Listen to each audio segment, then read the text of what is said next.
আসসালামু আলাইকুম। আজকের মেডিসিন বা ড্রপের আলোচনার বিষয় হলো অ্যাসকুলারস হিপ। এই অ্যাসকুলারস হিপ মেডিসিন দ্বারা কোন কোন রোগ থেকে মুক্তি পাওয়া যায় সে বিষয়ে আলোচনা করব। যাদের সাথে এই রোগগুলো মিলে যাবে তারা ডাক্তারের সাথে পরামর্শ করে মেডিসিন গ্রহণ করেন, ইনশাল্লাহ দ্রুত সুস্থ হবেন। প্রথমত, মলদ্বারে টান টান ব্যথা, কোমরে ব্যথা, ভারবোধ হওয়া, মলদ্বার ভিজে থাকা বা জ্বালাপোড়া করা, চুলকানি, অশ্ব, অন্তবলি ও বাহিরবলি, তাহাতে অন্তত বেদনা, রক্তস্রাব এবং রক্তহীন অশ্বের দ্রুত কার্যকরী।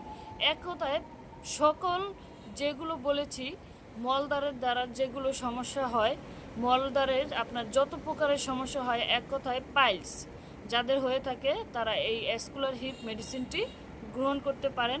আর এই পাইলস রোগ থেকে দ্রুত নিজেকে আরোগ্য লাভ করাতে হবে, কারণ এই পাইলস রোগের থেকেই মানুষের ক্যান্সার হয়ে যায়, আর ক্যান্সার হলে তার জন্য মৃত্যু অনিবার্য।